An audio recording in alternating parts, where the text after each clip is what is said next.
고린도전서 15장 12절에서 19절 말씀 우리 교독하겠습니다. 제가 가지고 있는 성경은 신약성경 282페이지고요. 앞에 있는 화면을 참고하시기 바랍니다. 12절 읽습니다.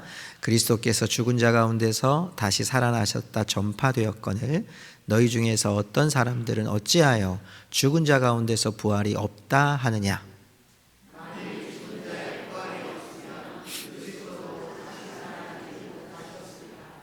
그리스도께서 만일 다시 살아나지 못하셨으면 우리가 전파하는 것도 헛것이요 또 너희 믿음도 헛것이며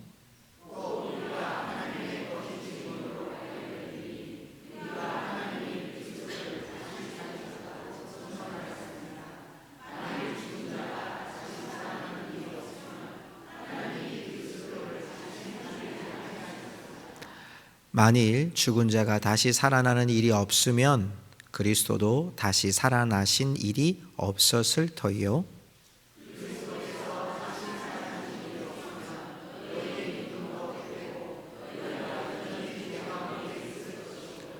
또한 그리스도 안에서 잠자는 자도 망하였으리니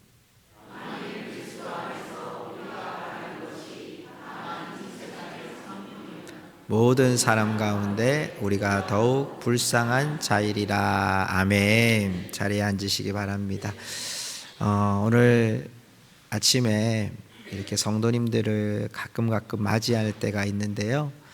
우리 어르신 권사님들이 주바라기 어르신 권사님들이 만나는데 젊은이 인사를 하시더라고요. 하이파이브를 탁 하시면서 잘 있었냐고 이렇게 인사하시더라고요. 우리 옆에 분에게 이렇게 인사합시다. 손 한번 이렇게 마주치면서 잘 계셨습니까? 이렇게 하면 인사할까요? 잘 계셨습니까? 네.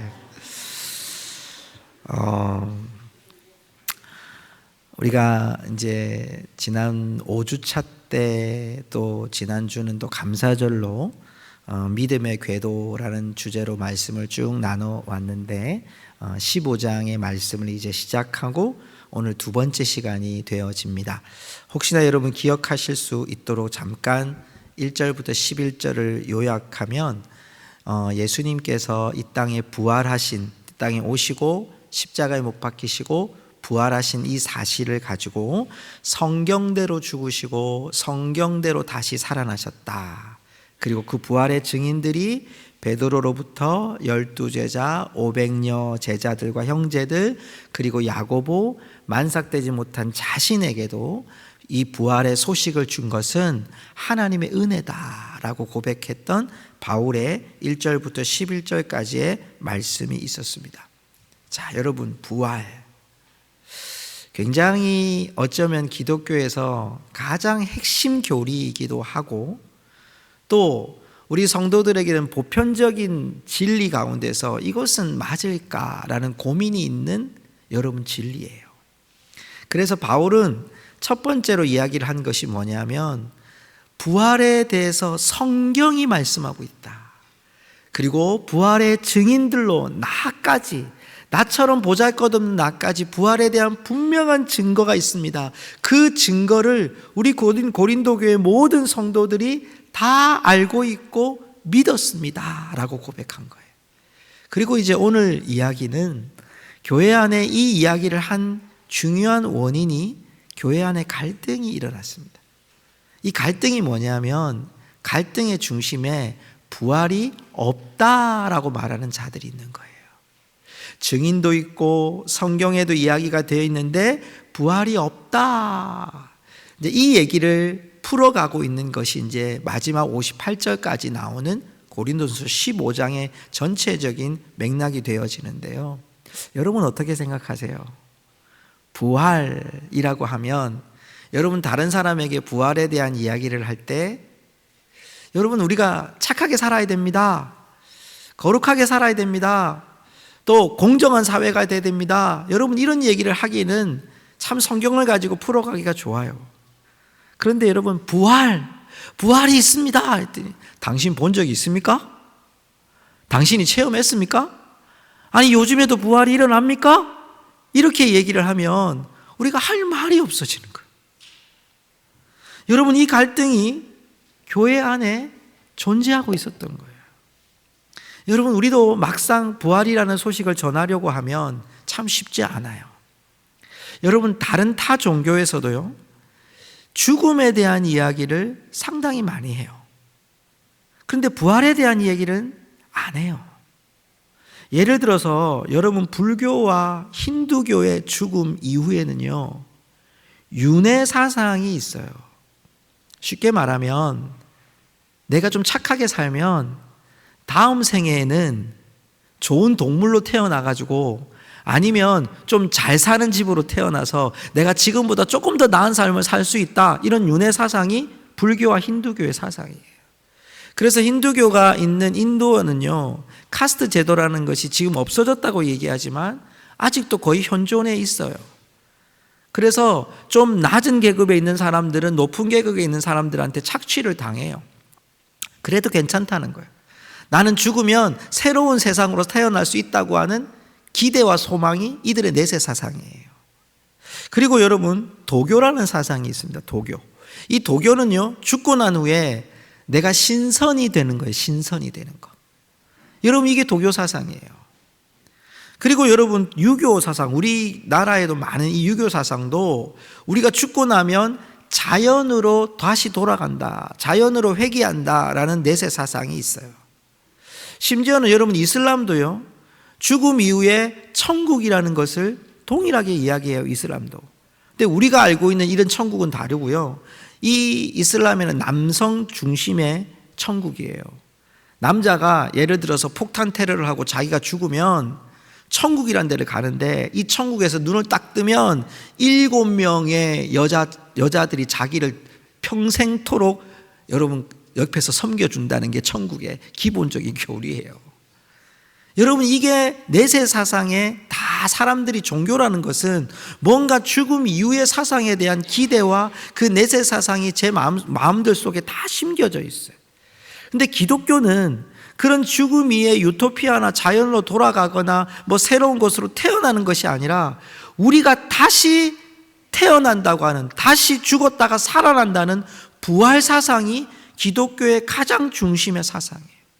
그런데 우리가 이걸 말하기가 굉장히 껄끄럽기도 하고 막연하기도 하고 참 보편타당한 얘기로 말하기가 어려운 거죠. 오늘 여러분, 교회 안에서도 지금 이 고린도 교회 안에 뿐만 아니라 우리도 동일한 거예요. 그러면 죽은 자의 부활이 과연 우리가 예수를 믿는 것과 무슨 상관이 있냐? 그냥 예수 믿는 거 종교생활 잘 하다가 내가 천국 가면 되지 라고 하는 믿음으로 끝나는 것이 아니라, 이 부활신앙은 여러분, 우리가 조금 더 나은 내세 사상의 믿음이 아니라 우리를 위해서 살리신 생명의 교리와 생명의 진리가 부활에 있는 줄로 믿습니다. 오늘 우리가 그 말씀을, 그 가치를 한번 살펴보면서 우리 믿음의 실체를 좀 나누려고 하는데, 오늘 12절의 말씀이 갈등이에요.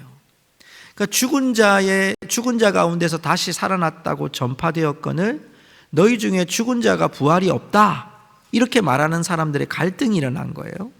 그래서 13절에 보면 이런 이야기가, 보십시오. 만일 죽은 자의 부활이 없으면 그리스도도 다시 살아나지 못하셨으리라.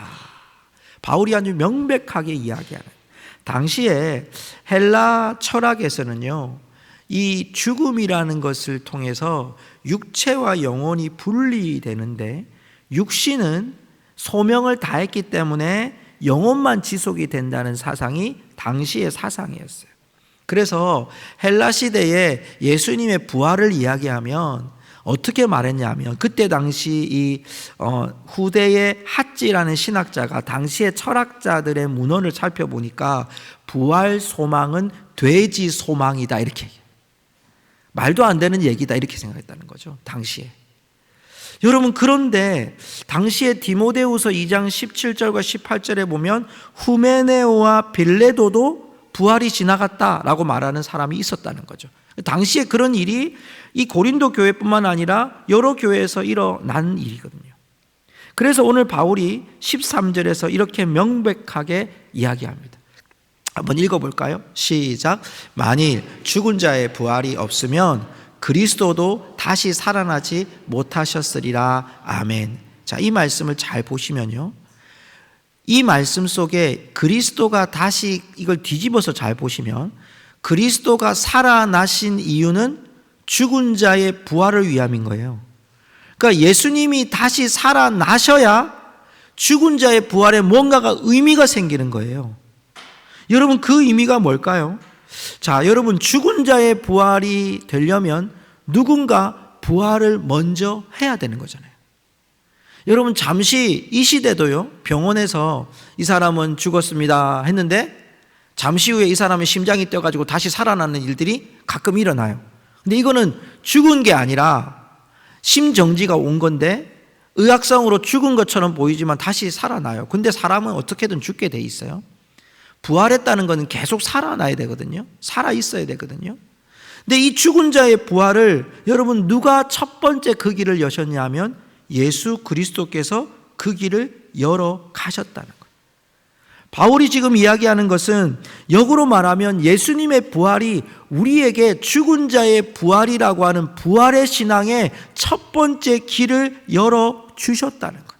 그 증인을 우리가 이야기했지 않느냐. 500명의 형제, 베드로, 제자들, 또 야고보, 그리고 자신도 부활에 대한 분명한 증인이었고 그 예수님을 만났던 자다. 그 부활에 대해서 성경이 말했지 않느냐.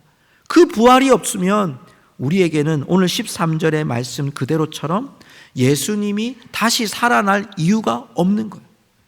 자, 그러면 예수님이 다시 살아나야 될 그 이유를 여러분 14절에 보면요, 얼마나 정확하고 명백하게 이야기하냐면 이렇게 얘기합니다. 우리 읽어봅시다. 시작. 그리스도께서 만일 다시 살아나지 못하셨으면 우리가 전파하는 것도 헛것이요 또 너희 믿음도 헛것이며.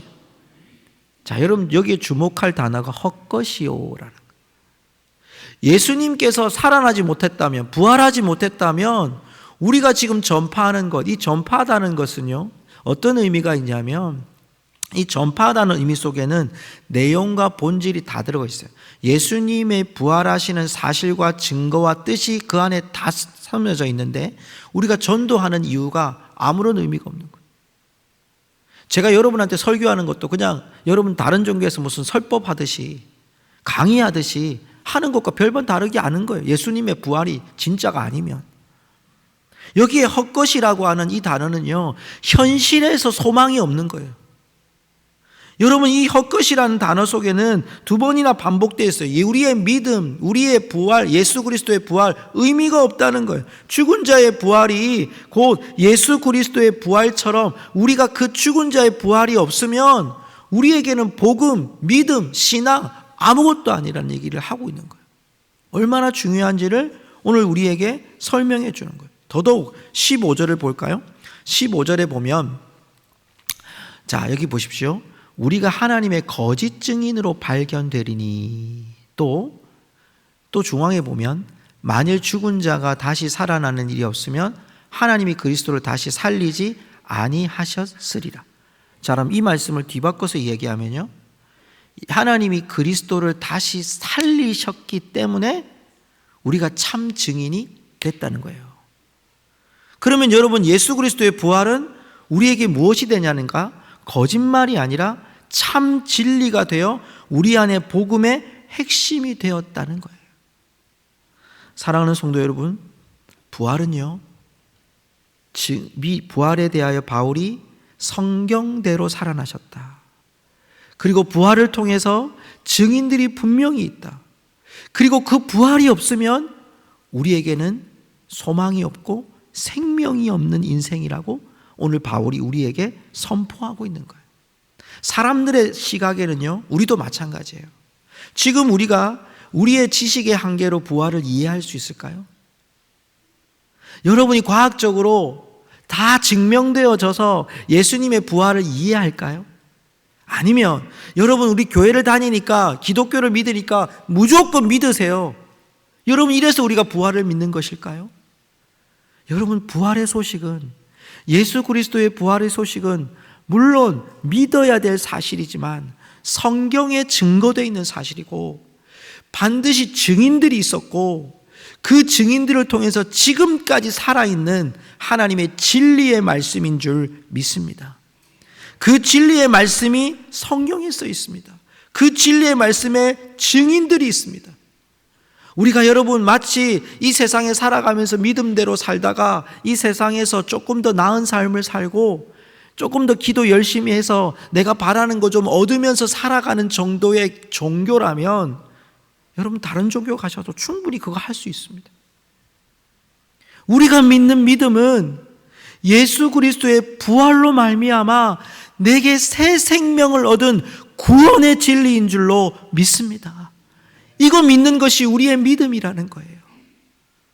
내세에도 조금 더 나은 삶을 살아가는 천국이 아니라 주님이 나를 다시 살려주심으로 말미암아 내게 새로운 생명을 주시고 하나님의 자녀가 되는 은혜를 주시고 영원히 주님과 함께 살아가는 그 천국이 우리의 본향이고 우리가 돌아갈 곳이기 때문에 우리는 오늘도 그 부활을 찬양하며 예배하며 이 자리에 서는 줄로 믿습니다.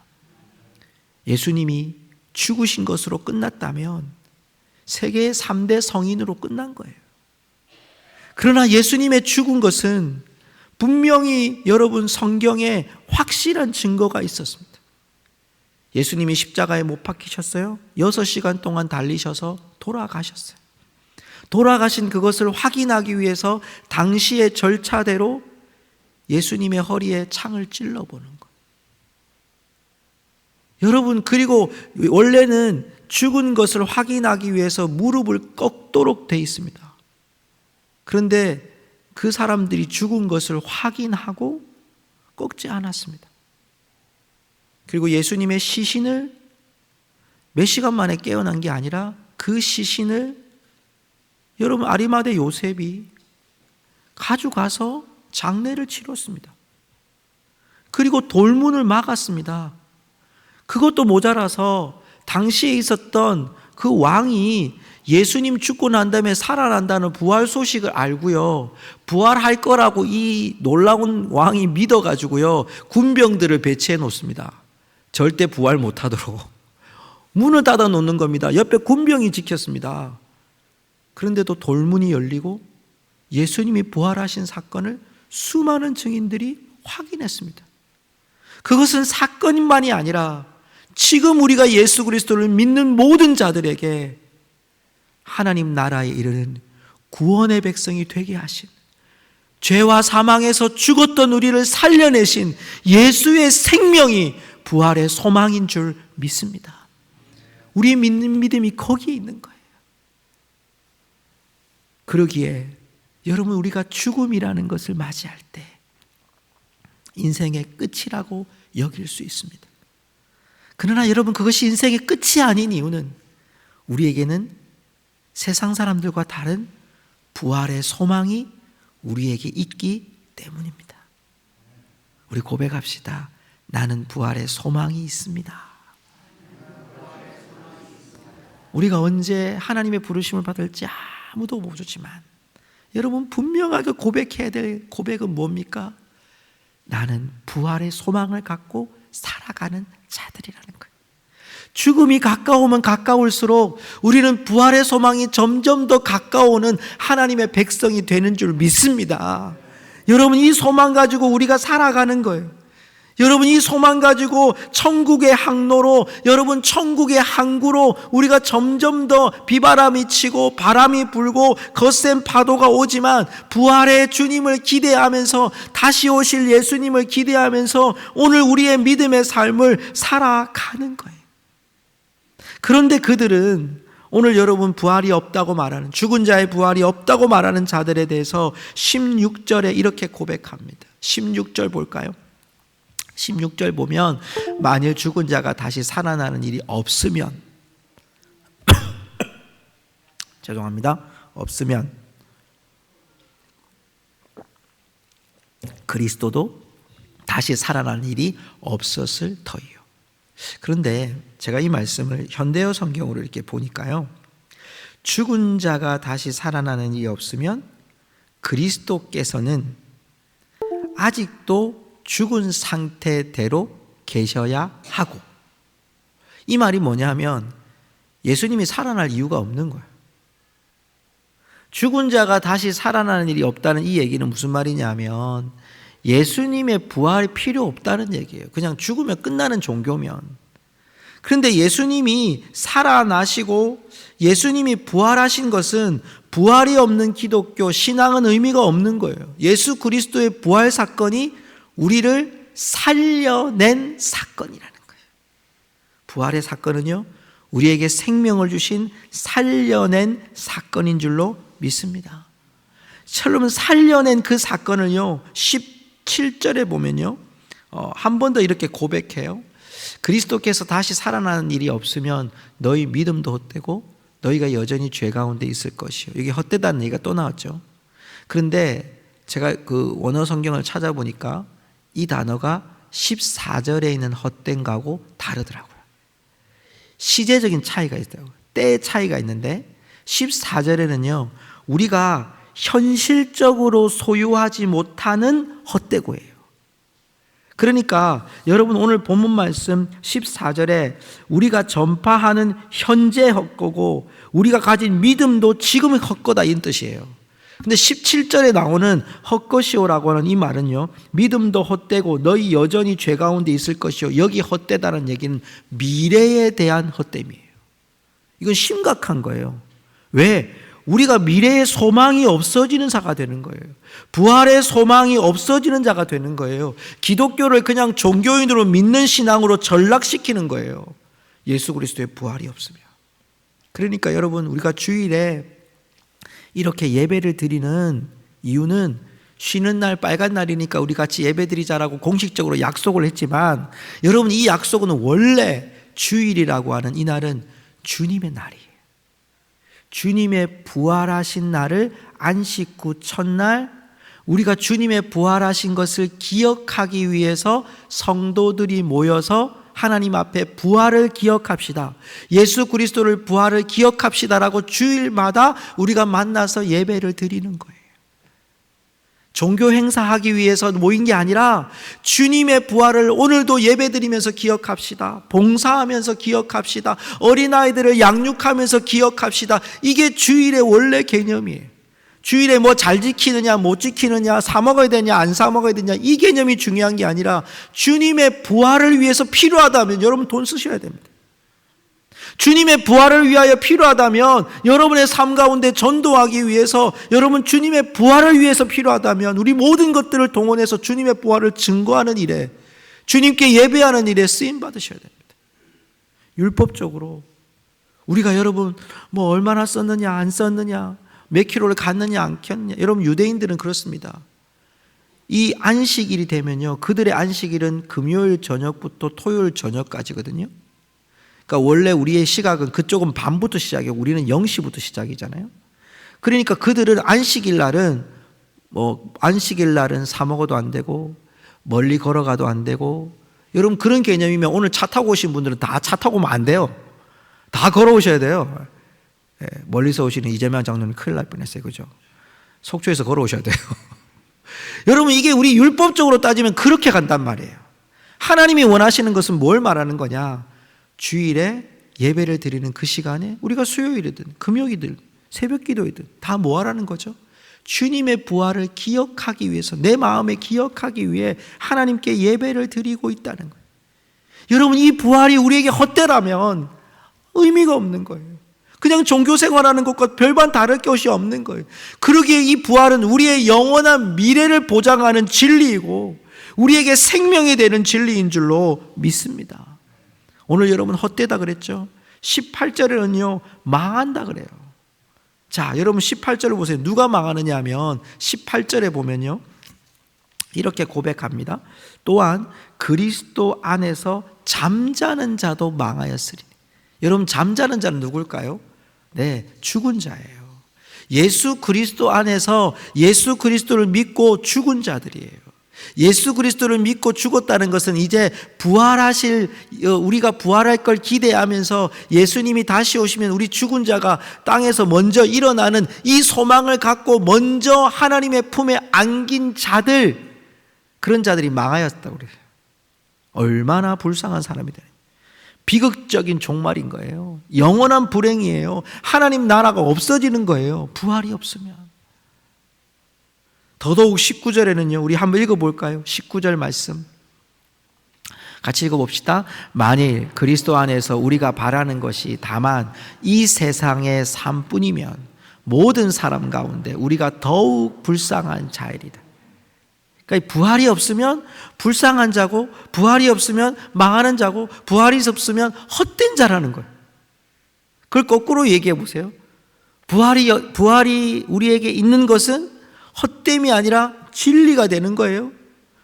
불쌍한 게 아니라 여러분 존귀한 사람이 되는 거예요. 망하는 사람이 아니라 성공하는 사람이 되는 거예요. 그 부활신앙이 우리 모두에게 있기를 주의 이름으로 축복합니다. 현대어 성경에 보니까 이 불쌍한 자를요 이렇게 표현합니다. 만일 그리스도인 된다는 것이 지금 이 세상에만 가치가 있는 것이라면 우리는 모든 피조물 중에서 가장 비참한 존재일 것이다. 제가 계속 여러분에게 지금 이야기하는 것이 비참하다, 허망하다, 망한다, 헛되다, 이런 얘기의 중심은 뭐죠? 우리 부활이 얼마나 중요한지를 계속 제가 말씀드리고 있는 거예요. 여러분 고린도후서 4장 10절에 보면요, 우리가 항상 예수의 죽음을 몸에 짊어짐은 예수의 생명이 또한 우리 몸에 나타나게 하려 함이라 그랬어요. 그러니까 우리가 예수의 생명이 우리 몸에 늘 짊어지고 살아가는 그 이유가 부활 때문이거든요. 그런데 그 부활이 없다 이러면 얼마나 불쌍한 사람이 되겠어요. 여러분이 지금까지 믿었던 거, 세례받고 은혜 받았던 거, 하나님 앞에 드렸던 귀한 예물들, 이제 천국 가기 위해서 우리의 믿음과 신앙을 준비했던 그 모든 게 다 꽝 이렇게 되면 얼마나 안타깝겠어요. 그래서 오늘 여러분 바울이 그 얘기를 하는 거예요. 우리 가운데 죽은 자의 부활이 없다고요? 그게 얼마나 헛된 일인 줄 아십니까? 지금뿐만 아니라 내세에도 너무 불행한 일입니다. 그것 때문에 죽었던 자들이 다 망하는 거 아닙니까? 지금 이 시대에 그리스도의 생명을 몸에 짊어졌던 자들에게는 얼마나 불쌍한 일이고 비참한 일이 되겠습니까? 여러분, 죽은 자의 부활은 우리에게 반드시 있어야 됐고, 예수 그리스도의 부활로 말미암아 일방적으로 하나님이 세상을 이처럼 사랑하사라는 일방적인 하나님의 사랑이 우리에게 화해를 신청하시고 화해를 이루신 사건이 예수 그리스도의 부활인 줄로 믿습니다. 그 예수님의 부활이 로마서 4장 25절을 현대인의 성경에 보면 이렇게 고백합니다. 예수님은 우리 죄 때문에 죽임을 당하셨고 우리가 의롭다는 인정을 받게 하시려고 다시 살아나셨느니라. 아멘. 그럼 우리가 다시 살아난 것은 뭐가 되는 거예요? 의롭다고 인정을 받게 되는 거예요. 예수님의 부활이 없으면 우린 죄인이 되는 거예요. 예수님의 부활을 믿음으로, 예수님의 부활을 우리의 마음에 가짐으로, 예수님을 영접함으로, 그 부활하신 예수님과 함께 우리가 죽었다가 살아남으로 우리는 하나님의 자녀가 되는, 의로운 하나님의 백성이 되는, 하나님의 영광스러운 자녀로 그 하나님 나라에 들어가는 하나님의 백성이 된 줄로 믿습니다. 말씀을 맺으면서요, 예수님을 믿는 세월과 시간은 우리가 오래됐습니다. 그런데 여러분, 우리가 여전히 혹시나 종교인으로 사는데 만족하고 계시지 않습니까? 예수 믿고 복 받았다, 예수 믿고 만사형통됐다, 예수 믿고 소원 성취한다. 여러분, 이 자리에 머물지 말고요, 저는 여러분에게 도전하고 싶습니다. 우리의 생명 대신 부활의 신앙으로 여러분 일어날 수 있기를 주님의 이름으로 축복합니다. 믿기만 하는 것이 아니라 나는 부활할 몸이라는 사실을, 부활할 소망이 있는 자라는 것을, 예수 그리스도의 부활처럼 나도 부활할 소망이라는 것을, 우리에게 죽음이 가까우면 가까울수록 우리에게 더욱 뜨거워져야 될 것이 내가 다시 살아나실 사실, 죽은 자가 먼저 일어나고 주님이 이 땅에 오실 때 나를 세워주실 그 하나님의 영광스러움을 바라보고 여러분 오늘도 부활의 신앙으로 살아가는 우리 성도들 되시기를 주님의 이름으로 축복합니다. 오늘 찬양을 부르려고 하는데요, 찬양팀 세션들 나와주시고요. 아까 제가 마지막으로 불렀던 찬양이 멀리 멀리 갔더니라는 찬양이었잖아요. 제가 금요기도회 때 한번 소개를 했는데요, 제가 이 교회를 오기 전에 섬겼던 교회가 부산의 제자로 교회라는 교회입니다. 그 교회가 범일동에 있는데요. 매축지라는 곳이라고 되어 있어요. 매축지라는 것이 뭐냐면 일제강점기 시대에 부산으로 들어오는 그런 동물들을 소, 돼지 그런 것들이 이제 죽이고 도축하고 그리고 일본으로 수출하기도 하고 이런 일들을 한 곳이에요. 그래서 땅이 굉장히 좋지 않아요. 또 사시는 분들도 굉장히 어렵고요. 지금도 마찬가지고요.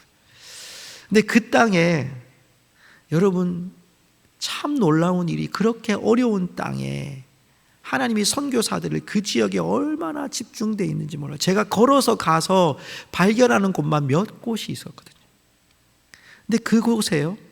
우리가 아까 불렀던 387장의 멀리 멀리 갔더니 라는 찬양을 지으시고 곡을 쓰신 배위량 선교사님의 부인이세요. 남편이 배위량 선교사님이고 부인이 이인아라고 하는 선교사님, 한국말로 이제 바꿔서 그런데요. 이분이 한국에 선교사로 와서 이제 북장로교에서 파송을 받아서 한국에 와서요. 원래는 대구에 파송을 받았다가 이제 부산으로 또 오게 되셨어요. 근데 부산에는 의료 사역이 잘 돼 있었습니다. 일심병원이라든지 이런 병원들이 이미 사역들을 하고 있었을 그 초창기 때입니다. 제가 말씀드렸던 그런 매축지, 그런 정말 어렵게 살아가는 사람들이거든요. 제가 우리 교회 부임하기 이제 6년이 됐는데요. 부임하는 그때에도 그 지역에는요, 공동 화장실이 있어요. 연세 드신 분들이 집에 화장실이 없어요. 그래서 5집, 6집 그 주위에 공동 화장실을 곳곳에 세워놓고 공동 화장실이 있는 걸 제가 봤었거든요. 비가 오면 저희 무릎까지 물이 차요. 아직도. 그런 곳에서 이 선교사님들이 사역을 시작했어요. 하나님이 귀한 딸을 주셨는데 딸이 전염병에 걸려서 죽음을 맞이해요. 선교사님의 마음이 어떠하겠어요? 복음을 위해서 이 땅에 왔는데 하나님이 주신 자녀를 떠나보낸 거예요. 얼마나 고통스럽겠어요. 여러분, 그 고통 속에서도 교회를 지으려고 하는데 외국인들이 또 이렇게 이방인들이 또 이렇게 건축을 하려고 하니까 또 그곳에 있는 그런 사람들이 돈을 제대로 줬음에도 불구하고 더 달라고 요구하고 무너지고 이런 일들이 계속 일어나요. 그러면서도 선교를 하러 가는 거예요.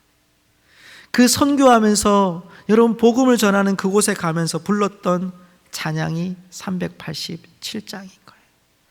여러분 그 마음을 갖고 한번 같이 이 찬양을 불러보십시다. 그 선교사님의 마음으로 우리 한번 불러보십시다.